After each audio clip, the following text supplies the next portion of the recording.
was Iowa like in the light at the end of the tunnel, or were you just kind of thinking, I'm at this job, I'm going to think about this job, I'm not thinking about the future? Yeah, when I was first in the coaching profession, I was kind of told, hey, make the big time where you're at. So, like, I tried to just immerse myself in the job that I was in. Throughout the course of my career, like, people would ask, like, what's your end goal? And I don't know that I really had an end goal. I wanted to have an opportunity to be a head coach, and I got to do that at the junior college level. But, as you kind of move through, those different spots, those different jobs, I hoped that at some point I was going to get the opportunity to coach basketball at the highest level of Division I, and I never would have dreamed that it would have worked out to be at Iowa. So, I'm just really fortunate for the opportunity here, and I'm excited about it. Can you give us an insight on how Coach McCollum first kind of hired you? Was it at Drake or was it before that? It was at Drake. Okay. Yep. He and I had some contact the last couple years. Just about random things. I sat next to him at a couple recruiting events, and we just had conversation. I was the head coach at Indian Hills, and my phone rang, and he just said, "Hey, do you have any interest to get back to Division I level?" And I wasn't really thinking about going to Indian Hills and being there 10 months and then leaving. That wasn't really in my plan. But I knew in my head there was a couple jobs like here in the state that I would leave for, and so the opportunity to work for him and then be at Drake, like those were two things that as my family and I talked about it, my wife and I talked about it and evaluated the situation. It was something I felt like we had to do. Are you the most starstruck guy on staff when it comes to like looking around and seeing Carver and being here? I mean, Coach Ben too obviously grew up a Hawkeye fan, so it's like, do you both kind of look around and like, hey, we're Iowa coaches now? Yeah, I think him and I know Iowa basketball from just being little guys growing up. I know in his press conference he talked about how he went to camp here, and I have memories of being at camp here too. So just from those experiences and the length of time that I've been associated or been around, been a Hawkeye fan, I think him and I probably both have that, definitely. Yeah. As you guys wait for Alvaro to get here, how do you kind of mentally work him into the plans? Like, how is it? Yeah, that's a good question. I think for Alvaro, it's working from afar, watching him, trying to help him navigate maybe some situations that he goes through there, if he's playing well or not playing well, and how to handle those situations. I think we were able to give him some structure here, in the last 2 weeks that he was here with us before he did leave. And so it really helped us, I think, as we plan for him going forward on how, we're going to be able to best utilize him. So I think, we've had that plan, but then also having him not here has also given us an opportunity to coach some of these other guys and put those guys in positions as well, so that when we add the group back together as a whole, I think we'll be stronger.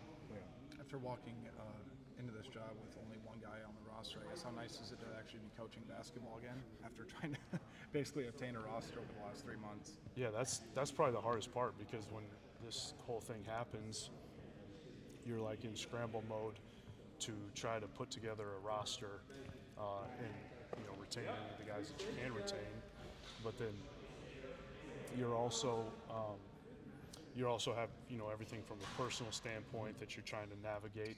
So you feel like the pressures of all these different things at once, and then when you actually get to come in here for an hour a day or hour and a half a day or whatever it is and coach basketball, you're like, oh yeah, this is why we do this, and just being around the guys and interacting with the guys. We have guys that are great to hang out with and be around, so that's what makes it really enjoyable.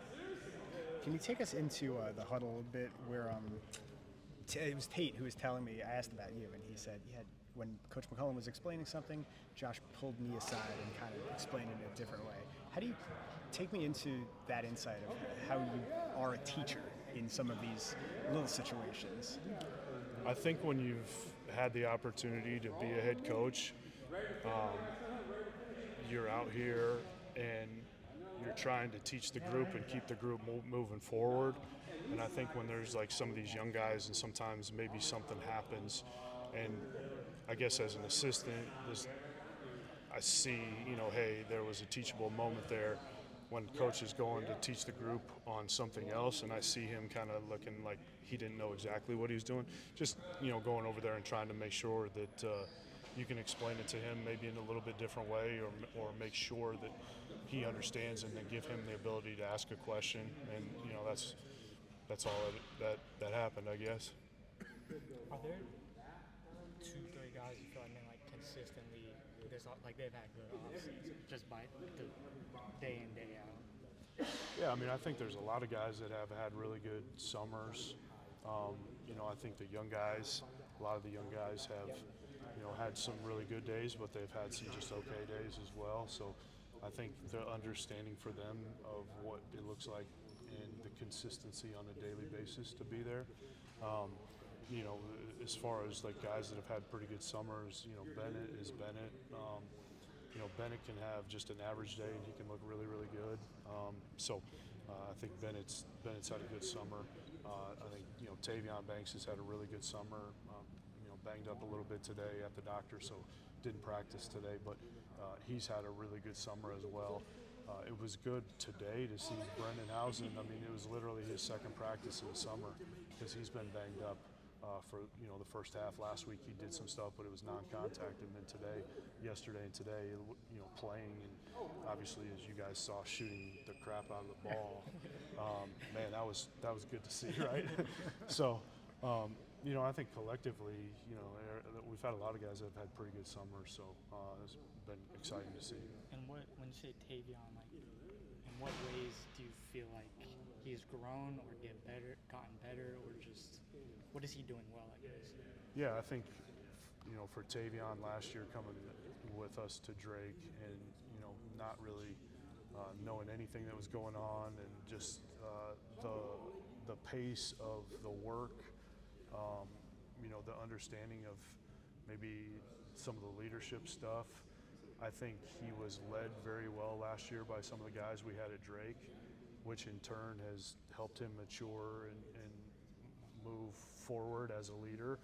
I think now he's comfortable with the system and the expectation and everything that we do. So now when he comes out here, he's been able to have some leadership with a lot of the young guys, and just had a good summer with his approach. He's been pretty consistent until this week with being banged up, but he's been pretty consistent just with how hard he's working.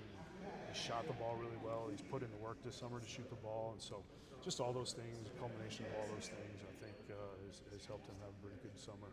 Trey Thompson, what is your vision for his? I mean, reclassification. He's a young kid, but you can talk about him. He's signed, so yeah. So we are not able to work Trey out this summer. He's able to lift weights with our guys, but we're not able to work him out. So we're extremely excited about Trey. Trey is going to be a really high-level player by the time it's all said and done. So I guess for us, the sooner we could get him here, the better, and get him acclimated to the system. It would be great if we could have our hands on him this summer, but we can't. So but just him being here, him getting acclimated to the weight room and getting stronger. He's already shoot 6'8", 220, put together kids. So him kind of fine tuning in the weight room and getting up to speed there, and then when we get him in the fall, it'll be hit the ground running and get him going. So do you get it? Is it like when classes start, or how does it? What's the mark? Yeah, so in the summer here we get 8 weeks with these guys. Yeah, and then, I mean for Trey. Correct. Yeah. So then when he finishes up his academic piece, and then we get to the start of the school year, and he can get going once he enrolls and starts class. All right. So when you say lifting, he's not lifting here. Yeah, he's lifting with our guys. He is lifting. Yeah. Okay. Yeah, he's able so to he can do that. He's able to do that. So, and he is here. Yep. He's okay. here. Yep. Okay. Yep. Good to know. He was in here. He was sitting over there somewhere. Okay. Well, Kinda had I don't recognize him yet. The bright green shoes on or something like that. Are you guys? So now you're at 14 on the. Are you done now, or is? I mean, probably, but recruiting is just fluid, man. It's just always. Drew Thelwell, 6 years. Yeah, right. I was like, what is he out there playing? Yeah, no, he's been around and worked some camps and helped out. He and actually Evan Bronze both kind of practiced with us a little bit yesterday. So, yeah, it was nice to have him around. I was kind of messing with him yesterday, and he said, man, I'd love to be fifth year. That'd be great. So, but. Can you give some insight? How good of a player were you at Oskaloosa? I was a very average player at Oskaloosa. I was a better football player than I was basketball player. So, yeah, very average basketball player. Have you challenged Coach McCollum in one-on-one? You two are both. I'm high too school old players. for anything out here. I'm not trying to tear my knee or my Achilles or any of that stuff. I stay on the treadmill or in the weight room, and that's how I get my workout in. So. Was football ever a question? Could you have played at William Penn? I had some D2, D3 football recruitment. Yep, but wasn't I guess the plan. You know, I didn't. Did you always want to be a basketball coach? I didn't really know exactly what I wanted to do, but when I started coaching basketball, that pretty quickly became the deal of what I knew I wanted to do. And did you start as an 18-year-old at William Penn, as like a student assistant, like? I coached some younger 7th, 8th grade, like AAU of my brother when he played, kind of like a local kid. I think, you know, one or two of the Corver boys were on that team. We kind of had a couple, you know, kids from Pella, kid maybe from Grinnell, a couple from Ottumwa, a kid from Oskaloosa, and kind of did a little bit of that. So I kind of enjoyed that, but then it wasn't really until I went back to school at William Penn, and I was a couple years older, probably 20, 21-ish at that time, that you know, I started coaching there with Coach Henry as a student assistant, and that's kind of how I really got engrossed in the coaching.